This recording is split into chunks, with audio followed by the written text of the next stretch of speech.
સત પ્રકરણમાં જગતનું જે સ્વરૂપ જે છે, પ્રપંચ જે ભગવત કાર્ય અને ભગવત રૂપ છે, અને માયા શક્તિ જે ભગવાનની જે સર્વભુવન રૂપ સામર્થ્ય રૂપ જે માયા છે, એનાથી ભગવાને આ પ્રપંચ રૂપ ધારણ કર્યું છે.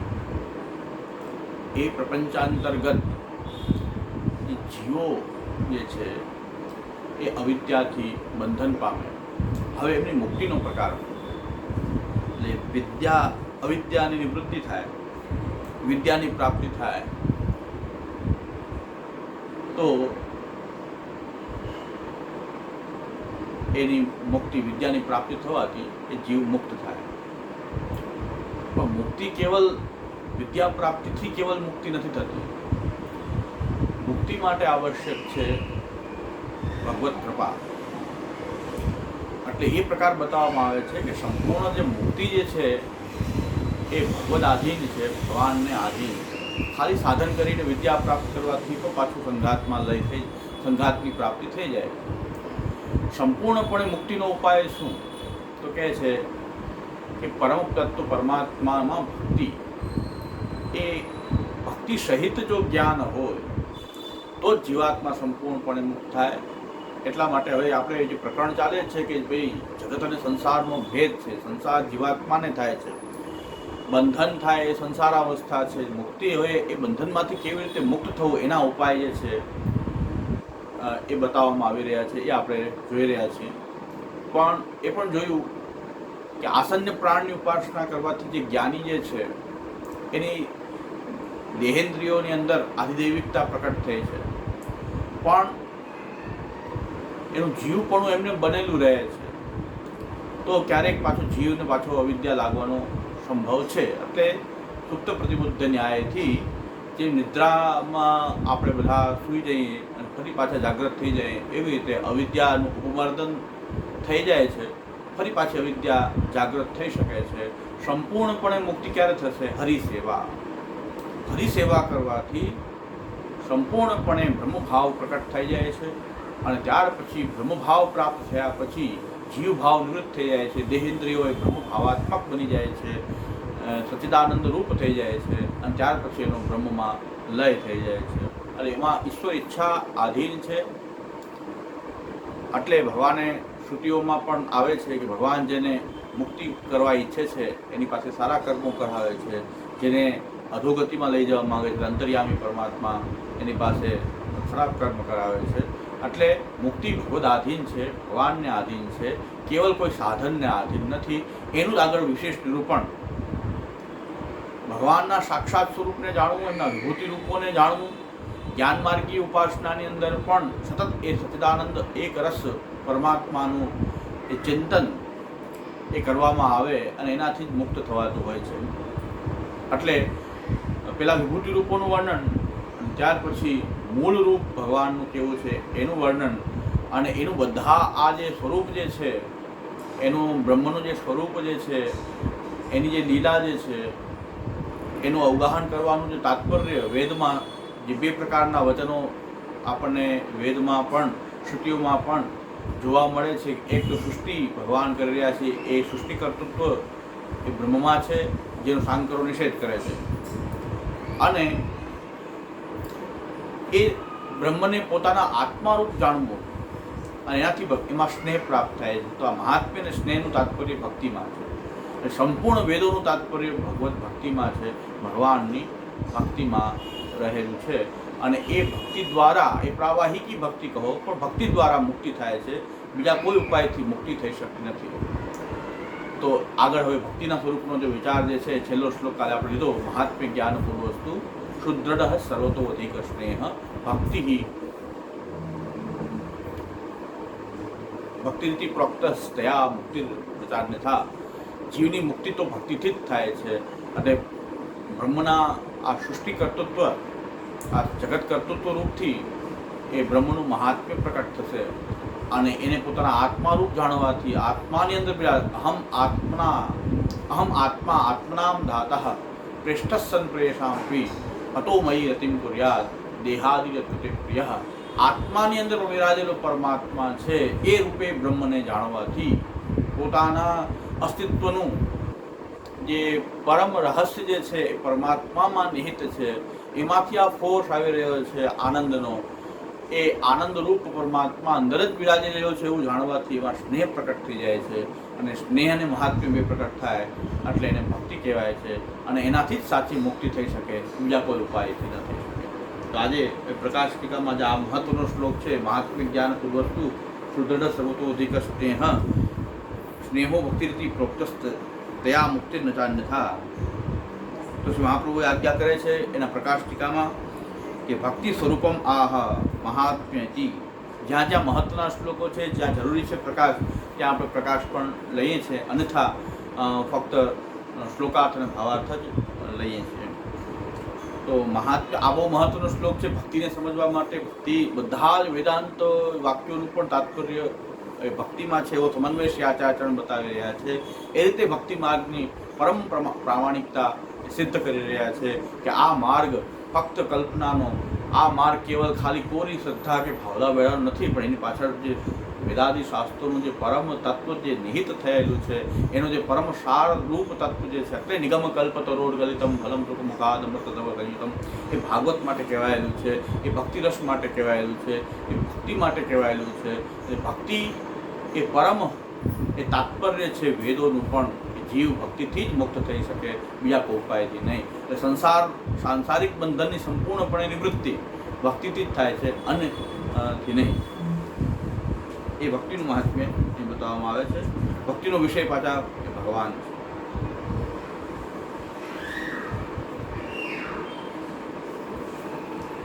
મહાત્મ્ય જ્ઞાન પૂર્વસ્તુ શુદ્ધ સર્વતોધિક સ્નેહો ભક્તિ રીતિ પ્રોક્તસ્તયા મુક્તિ નિચાન્યથા.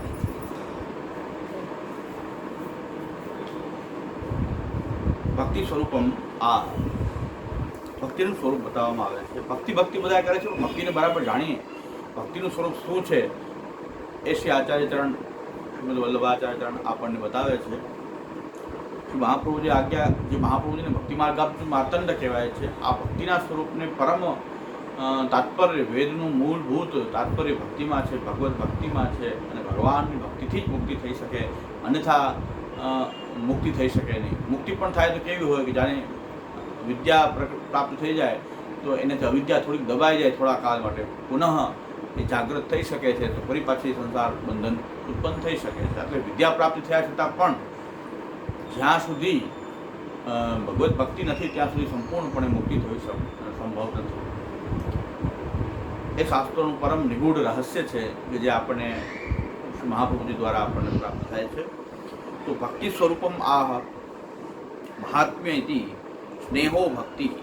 ભગવાનમાં જે સ્નેહ છે એ ભક્તિ કહેવાય. રતિર દેવાદિ વિષયા ભાવ ઇત્યભિધીયતે. દેવાદિ વિષય, જે દેવાદિ આપણો વિષય હોય એમાં આપણી જે રતિ થાય, એટલે દેવ પ્રત્યે જે આપણી જે પ્રેમ જે છે એને ભાવ કહેવાય છે. ભાવ ઇત્યભિધીયતે. એ ભાવ શબ્દ કહીએ છીએ એમાં આપણે કઈ કઈ વસ્તુ પ્રાપ્ત થાય કે રતિ એટલે સ્નેહ. ભગવાનમાં સ્નેહ હોવો એટલો જ ખાલી ભાવ નથી, પણ અંદર દેવત્વ મહાત્મ્યમ, ભગવાનના મહાત્મ્ય સહિત સ્નેહ હોવો જોઈએ. કારણ કે આપણે મહાત્મ્યની જરૂર નથી, જ્ઞાનની જરૂર નથી, કારણ કે અમારો સ્નેહ છે. પણ ભક્તિનું જે સ્વરૂપ, જે સ્નેહાત્મક સ્વરૂપ જે છે એ જ્ઞાન વિનાનું નથી. આ એક બહુ મોટી ભ્રમણા થઈ રહી છે કે ભક્તિ હોય તો પછી જ્ઞાનની જરૂર નથી, પણ ભક્તિ જ્ઞાન વગરની હોતી નથી. ભક્તિમાં જ જ્ઞાન સમાયેલું છે. એટલે આપણે એનો શબ્દ શ્રી મહાપ્રભુજી બતાવે છે કે રતિર દેવાદિ વિષયા ભાવ ઇત્યભિધીયતે. ઘણા કહે છે ગોપીજનોમાં ક્યાં ભક્તિ હતી, પણ ત્યાં ભગવાનની લીલા હતી, સાક્ષાત ભગવાન પ્રકટ હતા, ત્યાં ભક્તિની આવશ્યકતા નહોતી. જ્યારે અનવતાર કાળ હોય, જ્યારે સ્વયં ભગવાન અવતારના રૂપમાં પ્રકટ ન હોય, ત્યારે શુદ્ધ પુષ્ટિ લીલાની અંદર તો ભગવાન પ્રકટ હોવાથી કોઈ ભક્તિની ત્યાં આવશ્યકતા નથી. ભક્તિનું પ્રદાન પણ પ્રભુ જ કરી રહ્યા છે, પોતાના સ્વરૂપથી કરી રહ્યા છે. પણ જ્યારે અનવતાર કાળ હોય ત્યારે આપણે એવો ભાવ લઈને ન ચાલીએ કે અમારા ખાલી ભાવ છે, સ્નેહ છે, અમારે જ્ઞાનની જરૂર નથી, અમારે શાસ્ત્રની જરૂર નથી, પુસ્તકની જરૂર નથી, શાસ્ત્રોનું અમને કોઈ કામ નથી. એ અનવતાર કાળનો વિષય નથી. ભગવાન જ્યારે સંકલ્પ કરે કે મારે આ જીવનો ઉદ્ધાર કરવો, ત્યારે કોઈ પણ રીતે કરી શકે. પણ ભગવાન સુધી પહોંચવાનો માર્ગ તો ભક્તિ માર્ગ જ છે. તો એ ભક્તિ માર્ગની અંદર સ્નેહ, રતિ એટલે સ્નેહ, દેવત્વમ મહાત્મ્યમ, ભગવાનનું મહાત્મ્ય સહિતનો સ્નેહ એને જ ભક્તિ કહેવાય અને એ જ ભગવાન સુધી પહોંચવાનો માર્ગ છે. તદ આત્મત્વેન જ્ઞાતે ભવતી, અને સ્નેહ ક્યારે થાય છે? ભગવાનમાં આવો સ્નેહ ક્યારે થાય કે જેને આત્મા રૂપે જાણવામાં આવે. તત્વમસીનું જે તાત્પર્ય જે છે કે ભગવાનને પોતાની આત્મા રૂપે જાણો. એટલે આત્માની અંદર બિરાજતો પરમાત્મા રૂપે એ જ છે, સાચી આત્મા તો એ જ છે. તેન ભજનાર્થમ એવ આત્મત્વેન નિરૂપણમ મહાત્મ્યમ ચ ઉચ્યતે, અને એ તેન ભજનાર્થમ એવ આત્મત્વેન, જે શાસ્ત્રોમાં વચન છે તત્વમસી આદિ, એ ભજન માટે છે અને એનાથી ભગવાનનું મહાત્મ્ય પણ, એ ભજન માટે એ સ્નેહની પણ આવશ્યકતા છે અને મહાત્મ્યની પણ આવશ્યકતા છે. અને મહાત્મ્ય બે કહેવાયેલું છે શાસ્ત્રોમાં. જે બ્રહ્મના સૃષ્ટિ પ્રકરણથી મહાત્મ્ય અને તત્વમસી દ્વારા વાક્યોથી આત્મત્વેન એનું જ્ઞાન થવાથી એમાં સ્નેહ ઉત્પન્ન થાય છે. અન્યથા વાક્યદ્વયમ બ્રહ્મ પ્રકરણે વ્યર્થમ સ્યાત. આ બે જો આવશ્યક ન હોય તો બે મહાત્મ્ય અને સ્નેહ, આ બે જે વાક્યો જે છે એની આવશ્યકતા ન હોય તો બ્રહ્મ પ્રકરણમાં બે પ્રકારના વાક્યો શા માટે પ્રાપ્ત થાય છે? એ વ્યર્થ થઈ જશે. એટલે બ્રહ્મ પ્રકરણમાં આ બે પ્રકારના વાક્યો થશે કે એક તો સૃષ્ટિનું નિરૂપણ, એનાથી મહાત્મ્ય, અને આત્મત્વેન એને જાણવું, એ બ્રહ્મને પોતાના આત્મા રૂપે જાણવાથી એમાં સ્નેહ પ્રકટ થાય છે. આટલા માટે બે પ્રકારના વાક્યો તત્વમસી પણ છે અને સૃષ્ટિ નિરૂપણ પણ છે. માયાવાદીઓ શું કરે છે? સૃષ્ટિ નિરૂપણના વાક્યને મિથ્યા માને છે. એ બ્રહ્મના જગત કર્તૃત્વાદી ધર્મ બ્રહ્મમાં નથી એમ માને નિષેધ કરે છે. અને તત્વમસીથી પાછા બ્રહ્મનો પણ નિષેધ હકીકતમાં થઈ જાય છે. તત્વમસીથી તો એમ કે તું જ બ્રહ્મ છો, એટલે બ્રહ્મનો અંશ રૂપે નહીં પણ તું જ બ્રહ્મ છો, એટલે બ્રહ્મનો પણ હકીકતમાં નિષેધ થઈ ગયો. હકીકતમાં બધું જ નિષેધ થઈ ગયું. પાછું શૂન્યવાદ જેવું, માયાવાદથી પાછું શૂન્યવાદ જ પાછો પ્રકટ થઈ જશે. તો અન્યથા વાક્યદ્વયમ બ્રહ્મ પ્રકરણે વ્યર્થ સ્યાત, અને બ્રહ્મ સ્વરૂપ જ્ઞાને નૈવ પુરુષાર્થ સિદ્ધેઃ તત્ શાબ્દ જ્ઞાનમ અપ્રયોજકમ. બ્રહ્મ સ્વરૂપના જ્ઞાનથી જ પુરુષાર્થની સિદ્ધિ થાય છે, અને એ પણ પાછું શાબ્દ જ્ઞાન, ખાલી તત્વમસીનું જ્ઞાન, એ તો અપ્રયોજક. ખાલી શાબ્દ જ્ઞાનથી, ખાલી તત્વમસી બોલવાથી કે એનું જ્ઞાન દેવાથી કોઈને બ્રહ્મનો અનુભવ થતો નથી. ઇદાનંતરે શું વિચાર દર્શનાર્થ. અત્યારે કોઈને ખાલી તત્વમસી કહેવાથી ક્યાં કોઈને બ્રહ્મનો સાક્ષાત્કાર થઈ જાય છે? એમ નથી થતો. પણ સાક્ષાત્કાર કેવી રીતે થાય છે એની એક પ્રક્રિયા. તો કહે છે સાક્ષાત્કારસ્તુ બ્રહ્માધીન. એ તો બ્રહ્મને આધીન છે. સાક્ષાત્કાર તમે તત્વમસીની સાધના કરો એટલે તમને સાક્ષાત્કાર થઈ જાય.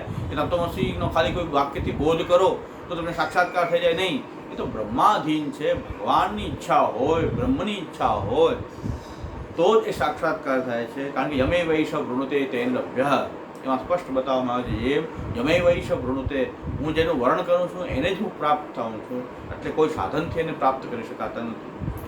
પ્રસન્નમ સતત આવિર્ભવતી, અને જ્યારે પ્રસન્ન થાય, બ્રહ્મ પ્રસન્ન થઈ જાય ત્યારે જ આવિર્ભાવ પામે છે. જ્યારે બ્રહ્મનો તમે નિષેધ કરી દેશો તો કેવી રીતે પ્રસન્ન થશે?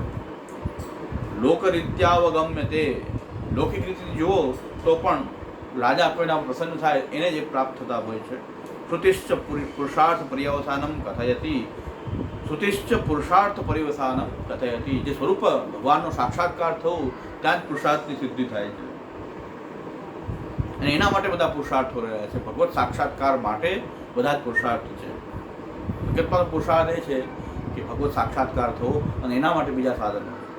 અતઃ સ્વરૂપ જ્ઞાનમ વિધાય તસ્ય પુરુષાર્થત્વમ ઉક્ત્વા તદાવિર્ભાવ એવ ફલમ સિદ્ધતિ.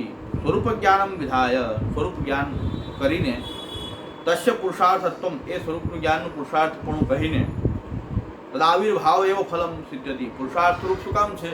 એનાથી ભગવત આવિર્ભાવ થાય છે અને એ ફલ છે. પુરુષાર્થરૂપ જે સાધનો જે છે, સ્વરૂપ જ્ઞાન વગેરે, બ્રહ્મનું જ્ઞાન વગેરે, તો પુરુષાર્થરૂપ છે. આપણે ઈચ્છીએ, શું કામ ઈચ્છીએ છીએ? કારણ કે ફલ જોઈએ છે, ભગવત સાક્ષાત્કારરૂપ ફલ જોઈએ છે.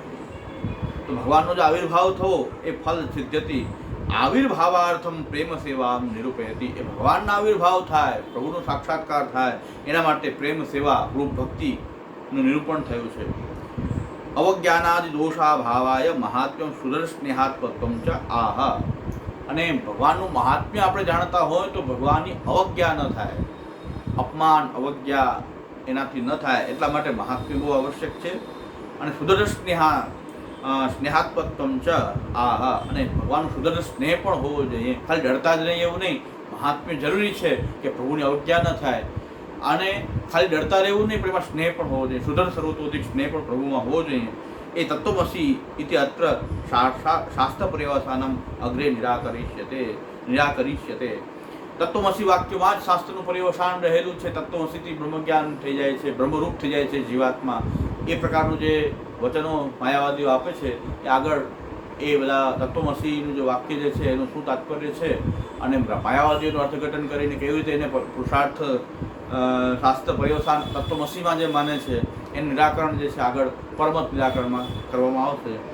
એવં કિયતીનામ શ્રુતિનામ એક વાક્યતામ ત્વા સર્વાસામ એક વાક્યતામ વક્તુમ ભગવતો રૂપાણામ સંગ્રહ શ્લોકો આહ પંચાત્મક ઇતિ. આ રીતે આ જે બે પ્રકારની શ્રુતિઓ, કેટલીક શ્રુતિઓનું તાત્પર્ય જે છે એની બધાની એક વાક્યતા ભક્તિ અને ભગવત સાક્ષાત્કારમાં થઈ જાય છે. બધાની એક વાક્યતા, અલગ અલગ વચનો જેટલા શ્રુતિઓમાં છે એનું એક જ તાત્પર્ય થઈ જાય છે ભગવત સાક્ષાત્કાર, ખાલી તત્વમસીને નહીં. તો હવે ભગવાનના જે રૂપો જે છે, પેલા વિભૂતિ રૂપ અને પછી મૂળ રૂપ, તો ભગવાનના જે રૂપો છે બધું જ ભગવદાત્મક છે. તો જે કાંઈ પણ યદ વિભૂતિમાં તત્વમ શ્રીમદ ઉર્જિતમેવ વા તત્રેવાવગચ્છત્વમ મમ તેજોથ સંભવમ. ભગવાન કહે છે જે કાંઈ ઉત્તમતા જ્યાં પણ દેખાય છે, જ્યાં પણ કંઈક તેજ દેખાય છે, જ્યાં પણ કંઈક મહાત્મ્ય દેખાય છે, એ મારા જ કોઈ અંશાત્મક ત્યાં વિભૂતિ રૂપ હોવાને કારણે થાય છે. મમ તેજોથ સંભવમ, બધે તું મને જ જાણ કે હું મારા કારણે આ બધામાં કંઈક ઉત્તમતા કંઈ દેખાઈ રહી છે, મારા કારણે દેખાઈ રહી છે. એટલે હું જ સર્વત્ર વ્યાપ્ત પરમાત્મા છું. મયી ઇદમ પ્રોતમ સૂત્રે મણિગણા એવ, એમ જે ભગવાન ગીતામાં પણ આજ્ઞા કરે છે, બધું હું જ છું. તો કહે છે કે અલગ અલગ રીતે ભગવાનના સ્વરૂપનું વર્ણન શાસ્ત્રોમાં જે કરાયેલું છે, બધા એ વેદેશ સર્વૈર અહમેવ વેદ્યો, આખા જેટલા પણ વેદો જે છે એ મને જ વર્ણન કરી રહ્યા છે. તો એ કેવી રીતે વર્ણન કરી રહ્યા છે? તો જે કાંઈ વૈદિક પ્રમેયો છે, જે કાંઈ વૈદિક વિષયો છે, એમાં નિરૂપણ કેવલ ભગવાનનું જ થઈ રહ્યું છે, પ્રભુનું જ થઈ રહ્યું છે. તો એ પ્રકારથી કહે છે. તો કેટલા પ્રકારોથી સંગ્રહ કરીને કહેવામાં આવે છે, કેટલા પ્રકારથી ભગવાનનું જે નિરૂપણ જે છે એ શાસ્ત્રોમાં પ્રાપ્ત છે.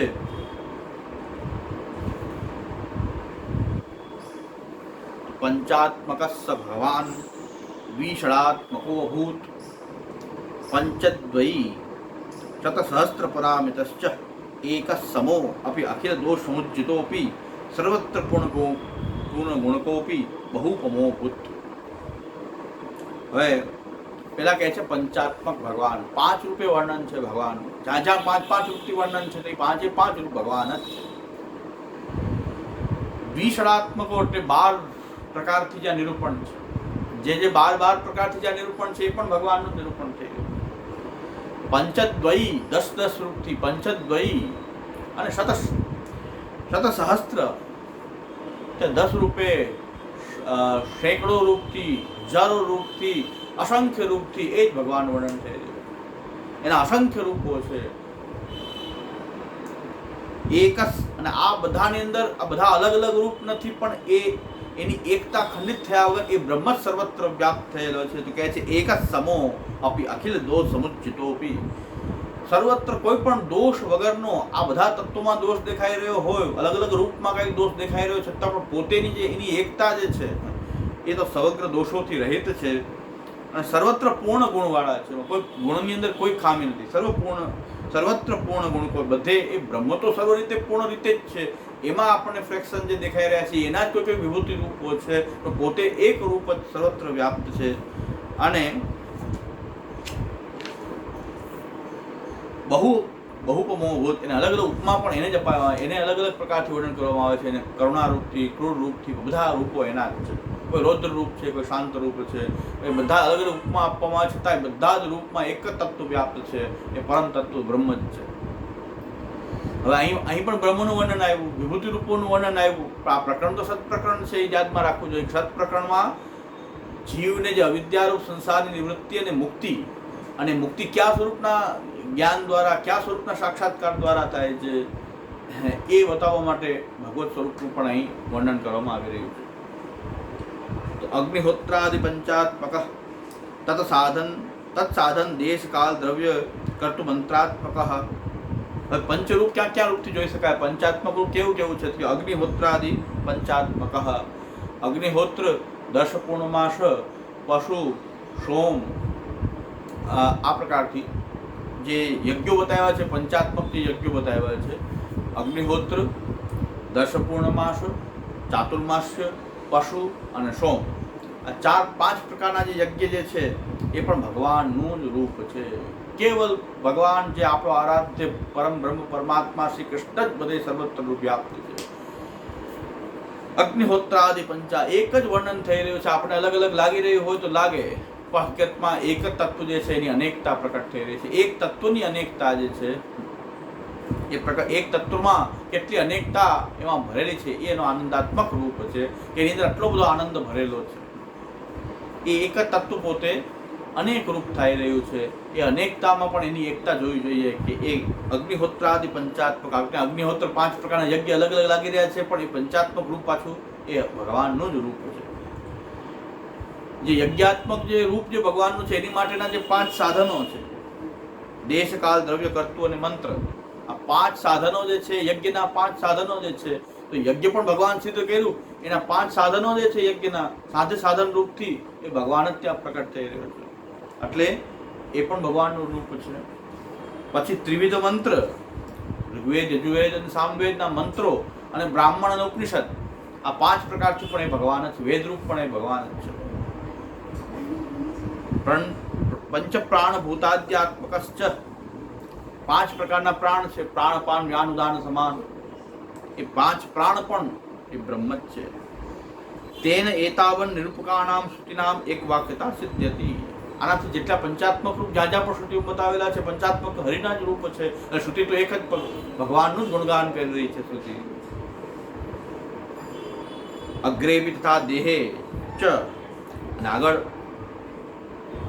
પંચાત્મક ભગવાન અગ્રે પણ શ્રુતિઓ બતાવ્યું છે કે આ દેહની અંદર પણ પાંચ પ્રકારથી ભગવાન નિવાસ કરે છે. પાંચ જગ્યાએ પાંચ રૂપથી ભગવાન નિવાસ કરી રહ્યા છે. એટલે પંચાત્મક રૂપ આ દેહની અંદર પણ છે. તો કહે છે ધ્યાનાર્થમ પ્રાદેશ માત્ર. પ્રાદેશ એટલે અંગૂઠો અને પેલી આંગળી, એની વચ્ચેની જે જગ્યા જે છે એને પ્રાદેશ કહેવાય છે.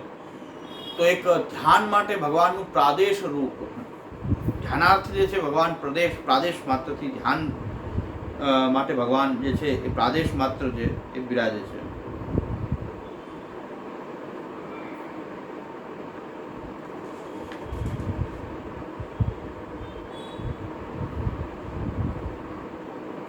તો હૃદયમાં પ્રાદેશ માત્ર, આ હૃદયની અંદર ભગવાન જે છે આ પ્રાદેશ રૂપથી એ સ્થિતિ કર્યા છે. ધ્યાનાર્થમ, ભગવાનના એ સ્વરૂપનું ધ્યાન કરવા માટે પ્રાદેશ રૂપથી, પ્રાદેશ માત્ર પણ એ પોતે જ છે. આશ્રયાર્થમ અંગુષ્ઠ માત્રમ, ભગવાનનો આશ્રય કરવા માટે અંગુષ્ઠ માત્ર રૂપ જે છે, અંગુષ્ઠ માત્રમ.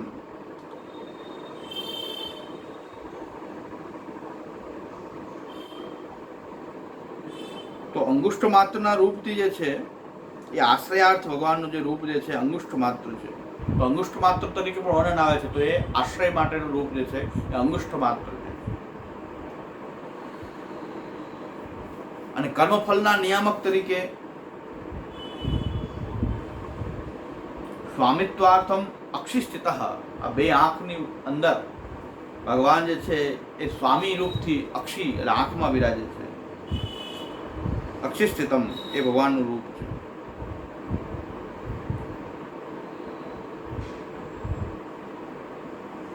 આંખ જે છે એની અંદર એક ભગવત રૂપ બિરાજે છે. અક્ષિસ્થિત ભગવાનના રૂપનું ધ્યાન કરવામાં આવે છે. અને ફલાર્થમ સર્વદેહસ્થ, આખા દેહની અંદર ફલ આપવા માટે આનંદમય એ બિરાજે છે. વૈશ્વાનર શીર્ષી પ્રતિષ્ઠિત, અને શિરમાં વૈશ્વાનર રૂપથી એ ભગવાન એ શિરમાં બિરાજે છે, વૈશ્વાનર રૂપથી. આ ભ્રુકુટી નાસિકા વચ્ચેની સંધિસ્થાનની અંદર ભગવાન જે છે વૈશ્વાનર રૂપથી એ બિરાજે છે. આ બધું સ્તુતિઓમાં ભગવાનનું આ રીતે વર્ણન છે. હકીકતમાં એક જ તત્વને અનેક રૂપથી જોવામાં આવી રહ્યું છે. સર્વત્ર વિરાજતો પંચાત્મક રૂપ પણ એ ભગવાન જ છે. આ શરીરમાં આપણે પાંચ કોષ, અન્નમય, પ્રાણમય, મનોમય, વિજ્ઞાનમય અને આનંદમય, એ પંચકોશાત્મક જે ઉપાસનાર્થ જે પંચકોશાત્મક જે રૂપ જે છે એ પણ જ્યાં ઉપાસના માટે બતાવેલું છે વેદમાં ઉપનિષદોમાં એ પણ ભગવાન જ છે. ભગવાન બ્રહ્મ આપણે ત્યાં એક જ છે. પૂર્ણ બ્રહ્મ પરમાત્મા ભગવાન અને શ્રી કૃષ્ણ એક જ છે. એટલે આ પાંચ રૂપથી જ્યાં વેદમાં બતાવ્યું છે એની એક વાક્યતા ક્યાં થાય છે? એ ભગવાનનું જ એ રૂપ જે છે એમાં એક વાક્યતા તાવતાપી સર્વાસામ ન એક વાક્યતા છે અભિપ્રેત્ય આહ. ખાલી પંચાત્મક રૂપથી તો જ બતાવ્યું, ક્યાંક દ્વિષડાત્મકો પણ બતાવ્યું છે, 12 રૂપ પણ બતાવ્યા છે. 12 રૂપ ક્યાં ક્યાં હોઈ શકે કે દ્વાદશ સૂર્યાત્મકો, દ્વાદશ પ્રકારના આદિત્ય, દ્વાદશ આદિત્યનું જે વર્ણન જે છે તો દ્વાદશ આદિત્ય પણ એ ભગવાન જ એ રૂપ થયા છે. માસાત્મક 12 મહિના, એ 12 મહિના પણ ભગવાન જ છે. કારણ કે રૂપ નામ વિભેદેન જગત ક્રીડતી હોય, એ રૂપ હોય કે નામ હોય કે કોઈ પણ ક્રિયા કર્મ લીલા એ બધું જ એ ભગવાન જ છે.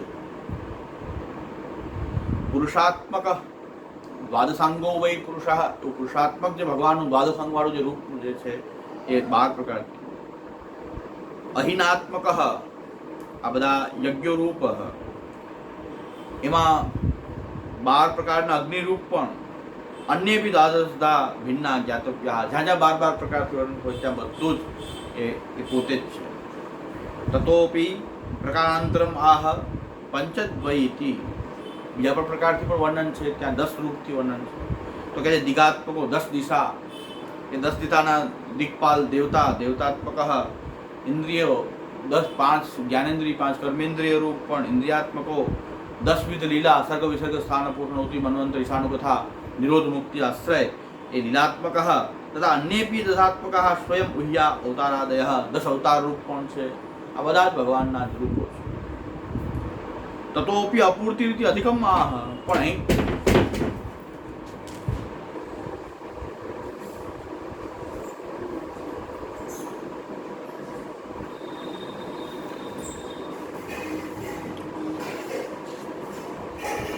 એટલે પંચાત્મક રૂપ 12 પ્રકારથી, 10 પ્રકારથી પંચાત્મક 12 પ્રકારથી, પછી 10 પ્રકારથી. આ બધા જ જે રૂપો જે છે એ પાછા અસંખ્ય છે. એટલે ભગવાનના જે વિભૂતિ રૂપો છે અમિતા, કોઈનો પાર નથી, અસંખ્ય છે. અને તતોપી અપૂર્તિથી અધિકમ શતસહસ્ત્ર પરામિતશ્ચ ચત્વારો ભેદા ઉત્તરોત્તરમ અધિકાः અમિતાः અસંખ્યાતા વિભૂતિરૂપાः સર્વે જ્ઞાતવ્યાः એવં ભગવતઃ સપ્તધા રૂપભેદા ઉક્તાः. આ રીતે બધા જ રૂપો જે છે એ બધા જ એક એકથી અધિક છે, અસંખ્ય છે.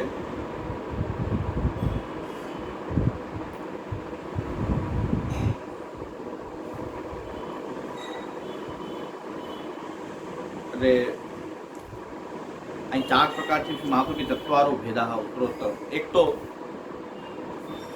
ઉત્તરોત્તર અધિકાः અસંખ્યાત અમિતાः અસંખ્યાતા. એક તો પંચાત્મક રૂપ, 12 પ્રકારથી રૂપ, 10 પ્રકારથી રૂપ અને શતસહસ્ત્ર પરામિતશ્ચ, અને સેંકડો, હજારો અને અસંખ્ય રૂપો. આ બધા જ રૂપો જે ભગવાનના જે છે અસંખ્ય છે. અપરામિતશ્ચ ચત્વારો ભેદા ઉત્તરોત્તરમ અધિકાः. આ બધા ભેદો જે છે ઉત્તરોત્તર અધિક છે, એ રીતે અધિક થતાં થતાં અમિત અસંખ્યા, ભગવાનના જે વિભૂતિ રૂપોનું જે વર્ણન છે આ રીતે અસંખ્ય થઈ જાય છે. અસંખ્ય વિભૂતિ રૂપો ઇતિ સર્વે જ્ઞાતવ્યાः એવં ભગવત સપ્તધા રૂપ ભેદા ઉક્તઃ. અને આ રીતે ભગવાનના 7 રૂપ ભેદ બતાવવામાં આવ્યા છે.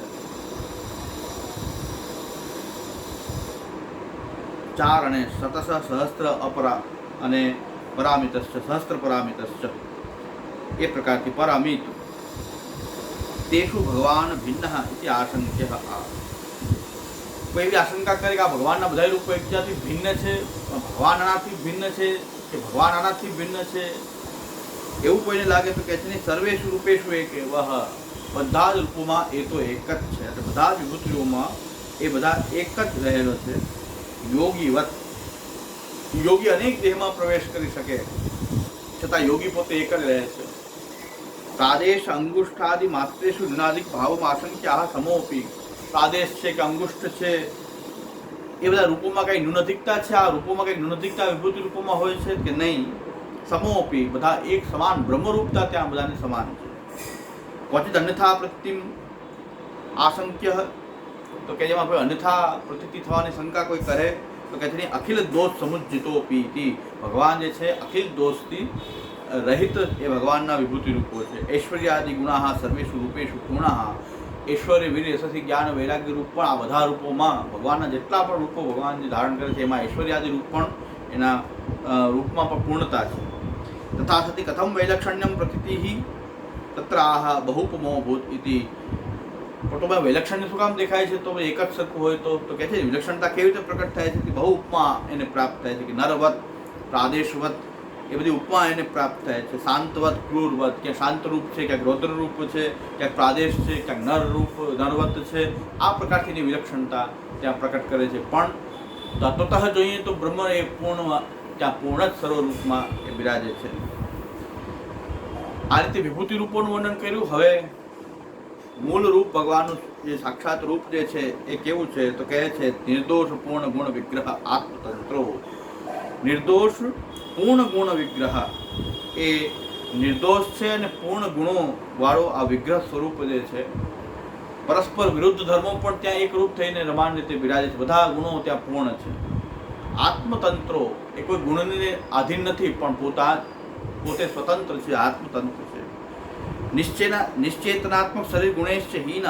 અને આ શરીર અને જીવના જે ભેદ હોય છે, જે એ નિશ્ચેતનાત્મક જે શરીર છે એના જે ગુણ છે એ બ્રહ્મમાં નથી. એનું સ્વરૂપ જે છે ગર્ભાદ મુખોદર આદિ છે, બધા શ્રેયંગમાં બધા ઇન્દ્રિયો પણ ભાષિત થાય છે, પણ એ બધાની અંદર એ નિશ્ચેતનાત્મક શરીર ગુણ જે રહેલા જે છે, આપણું દેહ જે છે જે જડ છે અને જીવ અંદર પેલા ચેતનાત્મક છે, એ પ્રકારના ભેદ બ્રહ્મોની અંદર નથી. આનંદ માત્ર કરપાદ મુખોદરાદિ સર્વત્ર ચ ત્રિવિધ ભેદ વિવર્જિતાત્મા. એ આનંદ માત્ર કરપાદ મુખોદરાદિ, આ શ્રીઅંગ આખું જે સ્વરૂપ, જે સાકાર રૂપ જે છે એ પ્રાકૃત ગુણોથી રહિત જે રૂપ જે છે એ આનંદ માત્ર ત્યાં રહેલું છે. અને સર્વત્ર ચ ત્રિવિધ ભેદ વિવર્જિતાત્મા. અને ત્રિવિધ ભેદ, ત્રણ પ્રકારના ભેદ હોય છે: સજાતિ, વિજાતીય, સ્વગત. મનુષ્ય ને પશુ બે વિજાતીય થયા. મનુષ્યમાં ભેદ છે એ સજાતીય ભેદ કહેવાય. અને એક આપણા અંગની અંદર હાથ, પગ, મોઢું, નાક, કાનના જે ભેદ છે એ સ્વગત ભેદ કહેવાય. બ્રહ્મની અંદર આ ત્રણેય ભેદથી વિવર્જિત છે, ત્રિવિધ ભેદ વિવર્જિત આત્મા છે. એટલે ભગવાનનું જે મૂળ રૂપ જે છે એ આ રૂપ ભગવાનનું કેવું છે? નિર્દોષ પૂર્ણ ગુણવાળું સ્વરૂપ જે છે. વિવિધ પ્રકારના વિરોધ ધર્મો જે છે એમાં એક સાથે રહીને બિરાજી શકે છે. સ્વતંત્ર છે અને ગુણને આધીન નથી, સ્વતંત્ર છે. અને શરીરના ધર્મોથી, નિશ્ચેતનાત્મક જળ શરીરના ગુણોથી એ હીન, એટલે એમાં એ ધર્મો રહેલા નથી. આપણું શ્રીઅંગ આખું કેવું છે ભગવાનનું? આનંદ માત્ર કરપાદ મુખોદરાદિ સર્વત્ર ચ ત્રિવિધ ભેદ વિવર્જિત આત્મા. ભગવાનના સ્વરૂપમાં આ રીતે અંગના પણ જે ભેદ છે, સ્વગત ભેદ પણ ત્યાં નથી, એ ત્રિવિધ ભેદથી એ વર્જિત છે. એટલે જીવ જળ અંતર્યામી સર્વત્રિય તદનુસૃતમ. ભગવાન જળ જીવન અંતર્યામીમાં બ્રહ્મના એંગલથી જુઓ તો જળ જીવ અંતર્યામી એ એના જ ત્રણ રૂપ છે. એટલે એમાં કોઈ સજાતિ, વિજાતિ, સ્વગત ભેદ બ્રહ્મની અંદર આવતો નથી. કારણત્વાદ ઇતિ તસ્ય કારણતા ચ નિરૂપિતા. અને બધા જળ જીવન અંતર્યામીનું મૂળ કારણ એ પરબ્રહ્મ પરમાત્મા પોતે જ છે. અને એ ત્રણેયમાં સરખી રીતે અનુસૃત છે. આપણને જળ અને જીવમાં પરસ્પર ભેદ દેખાઈ રહ્યો છે, આપણા એંગલથી દેખાઈ રહ્યો છે. બ્રહ્મના એંગલથી તો એ સર્વત્ર ત્યાં એક સરખો જ અનુસૃત થયેલો હોવાથી એમાં સ્વગત ભેદ પણ, સજાતિ વિજાતિ સ્વગત ભેદ બ્રહ્મની અંદર રહેલા નથી. અને આવા બ્રહ્મનું ધ્યાન કરવાથી તસ્ય જ્ઞાનાધિ, જ્ઞાનાધિ લખ્યું છે પણ જ્ઞાનાધિ કૈવલ્યમ અવિદ્યા વિનિવૃત્તઃ. આવા બ્રહ્મના સ્વરૂપના જ્ઞાનથી કૈવલ્ય એટલે મુક્તિ થાય છે. અને એનું દ્વાર શું હોય છે? અવિદ્યા નિવૃત્ત થઈ જાય છે. અવિદ્યા નિવૃત્ત થઈ અને કૈવલ્ય પ્રાપ્ત થાય છે, જીવન મુક્તિ અથવા વિદેહ મુક્તિ.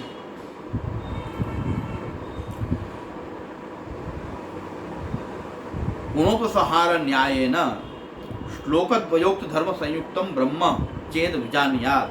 આ ગુણોત્સાહ બધા જ જે બે જે શ્લોકોમાં બતાવેલું જે બ્રહ્મનું સ્વરૂપ જે છે એમાં એક જ બ્રહ્મમાં એ બધાનો ઉપસાર કરવાથી એને બ્રહ્મરૂપે જ જાણવામાં આવે તથા બ્રહ્મવિદ ભવતી, એને બ્રહ્મજ્ઞાની કહેવાય. બહુ મહત્વની વાત છે. બ્રહ્મવિદ કોણ છે? કે જે બધી જ રીતે ભગવાનને જાણે. ખાલી બધાને મિથ્યા માનીને કેવલ બ્રહ્મનું ધ્યાન કરે એ બ્રહ્મવિદ નથી, પણ આ બધા જ રૂપોમાં ભગવાનને જ બ્રહ્મને જ જાણે એ બ્રહ્મવિદ થાય છે. તથા કેવલ્યમ, એનાથી કેવલ્ય પ્રાપ્ત થાય છે. સંઘાતાત પૃથક ભાવ, કેવલ્યના બે અર્થ છે. સંઘાતાત પૃથક ભાવ, દેહેન્દ્રિયોથી પોતાને અલગ અધ્યાસથી નિવૃત્ત થઈને સ્થિતિ કરવી, જીવન મુક્તિ, અને મોક્ષમ અને પારલૌકિક મોક્ષ, એ બે અવિદ્યાની નિવૃત્તિ થતાં બ્રહ્મવિદ થવાથી જ બ્રહ્મને પ્રાપ્ત થવાય છે. તત્ર દૃષ્ટદ્વારમ આહ, એ પહોંચવાનું દ્વાર શું છે? બ્રહ્મવિદ થવાનું દ્વાર શું છે? અવિદ્યાવિનિવૃત્તિતઃ પૂર્વોક્તમ જ્ઞાનમ, પૂર્વોક્ત જે આ જ્ઞાન જે છે, બ્રહ્મનું આ રીતનું જે જ્ઞાન જે છે એ અવિદ્યાને દૂર કરે છે અને મોક્ષને સાધે છે. એટલે અવિદ્યા દૂર થવું એ તો મોક્ષનું દ્વાર થયું. ઇતિ તજ્ઞાનમ અપરોક્ષ રૂપમ ઇતિ, અને આ પ્રકારથી જો સમગ્ર બ્રહ્મનો અનુભવ થતો હોય તો એ બ્રહ્મનું અપરોક્ષ જ્ઞાન, તજ્ઞાનમ અપરોક્ષ રૂપમ, એ રીતે સર્વત્ર બ્રહ્મને જાણવું એવો અનુભવ થવો એ બ્રહ્મનું અપરોક્ષ જ્ઞાન કહેવાય છે. અને એનાથી કેવલ્ય અને અવિદ્યા નિવૃત્તિ થતાં એ જ્ઞાનથી અવિદ્યા નિવૃત્તિ થઈ અને કેવલ્યની સિદ્ધિ થાય છે. વિદ્યાયાઃ પંચ પર્વાણિ સાધનાની આહ વૈરાગ્યમિતિ, વૈરાગ્યમ સાંખ્ય યોગો ચ તપો ભક્તિશ્ચ કેશવે પંચ પર્વેતિ વિદ્યેયમ યા વિદ્વાન હરિમ વિષે.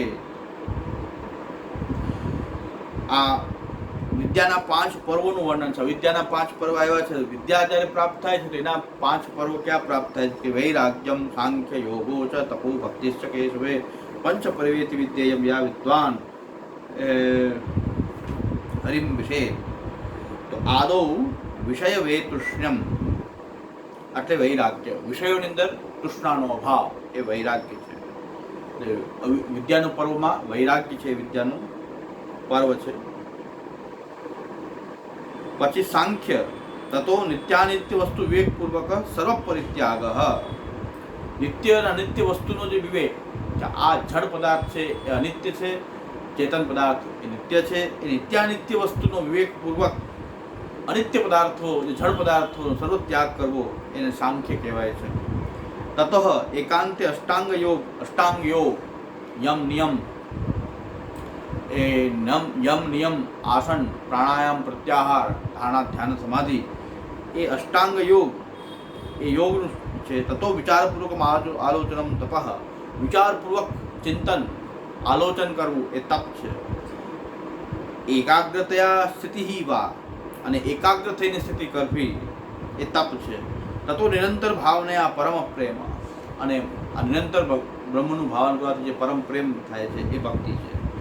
એવમ સાધન સંપત્તૌ પંચપર્વા વિદ્યા સંપદ્યતે, આ પ્રકારની સાધન સંપત્તિ, આ પાંચે સાધન, એવમ સાધન સંપત્તૌ, આ સાધનોની સિદ્ધિ થવાથી, કારણ કે વિષયની વિતૃષ્ણા એ વૈરાગ્ય છે. સાંખ્ય જે છે નિત્યાનિત્ય વસ્તુ વિવેકપૂર્વક સર્વ પરિત્યાગ, યોગ જે છે એ અષ્ટાંગ યોગ જે છે, તપ જે છે એકાગ્રતા સ્થિતિ, અને ભગવાનમાં પરમ પ્રેમ.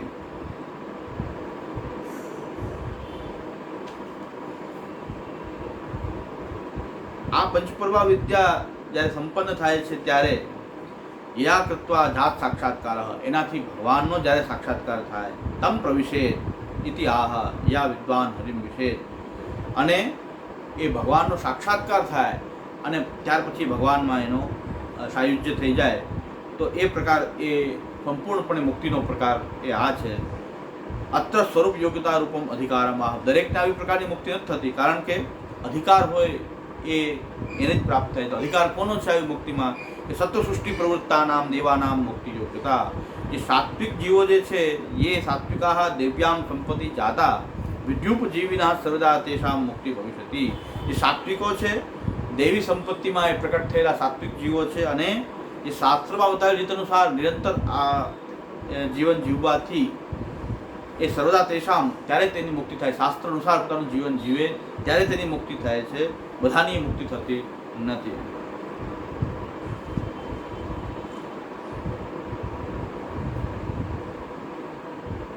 અહીં સુધી આપણે જે આખી 46 શ્લોકોની આગળ